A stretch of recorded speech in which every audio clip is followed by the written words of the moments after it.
ঠান্ডা ও শীতজনিত রোগে ঝিনাইদহের সদর হাসপাতালে বাড়ছে রোগীর সংখ্যা। গত ২৪ ঘন্টায় ২৪ জন শিশু শীতজনিত নানা রোগে ভর্তি হয়েছে। বয়স্কদের মধ্যে অনেকেই শ্বাসকষ্ট নিয়ে আসছে হাসপাতালে। চিকিৎসকরা বলছেন, গরম কাপড় পরিধান করার পাশাপাশি গরম পানি পান করে বৃদ্ধ ও শিশুদের সাবধানে রাখলে শীতজনিত রোগ মোকাবেলা করা সম্ভব। বিস্তারিত জানাতে ঝিনাইদহের সদর হাসপাতাল থেকে সরাসরি যুক্ত হচ্ছেন প্রতিনিধি ইমন হাসান।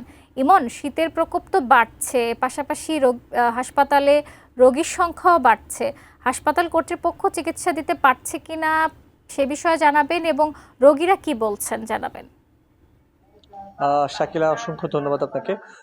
শীত আসলে যে পরিমাণে জেঁকে বসেছে সম্প্রতি প্রায় ১০-১৫ দিন যাবৎ, সেই ১০-১৫ দিন ধরেই কিন্তু আসলে শীতজনিত রোগে কিন্তু শিশুরা এবং বয়োবৃদ্ধ যারা আছেন তারা ঝিনাইদহ সদর হাসপাতালে আসলে ভর্তি হচ্ছেন।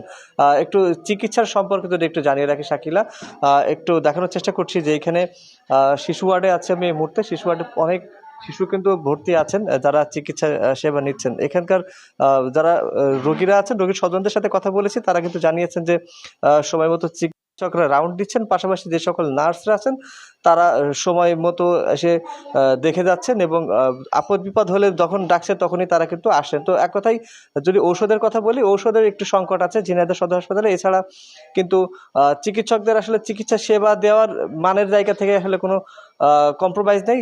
চিকিৎসকরা ভালো সেবা দিচ্ছেন। চিকিৎসকরা একই কথা বলেছেন, সেই সাথে যে সকল রোগী স্বজনরা আছেন তারা কিন্তু একই কথা বলেছেন যে চিকিৎসা সেবা ভালো পাচ্ছেন, কিন্তু অতিরিক্ত রোগীর চাপের কারণে অনেক সময় দেখা যাচ্ছে যে ফ্লোরিং করে আসলে চিকিৎসা সেবা দেওয়া হচ্ছে। আর একটু শাকিলা, আপনার মাধ্যমে জানিয়ে রাখি, আমাদের পার্শ্ববর্তী জেলা চুয়াডাঙ্গা, সকালে কিন্তু সেখানে ৮ ডিগ্রি সেলসিয়াস তাপমাত্রা রেকর্ড করা হয়েছে। যেহেতু পার্শ্ববর্তী জেলা, সেখানে 8.5 থেকে 9 ডিগ্রি সেলসিয়াস তাপমাত্রার মধ্যে সীমাবদ্ধ।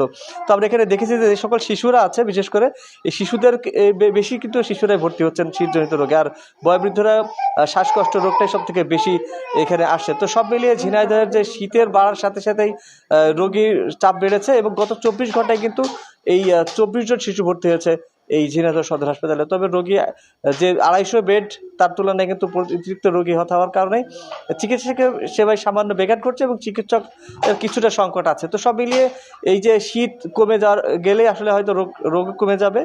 আর সেই একই সাথে কিন্তু চিকিৎসকরা বলেছেন গরম পানি পান করা, পাশাপাশি গরম কাপড় চোপড় পরা এবং খুব প্রয়োজন না হলে বেশি ঠান্ডায় বাইরে না আসার ব্যাপারে কিন্তু তারা পরামর্শ দিচ্ছেন। শাকিলা।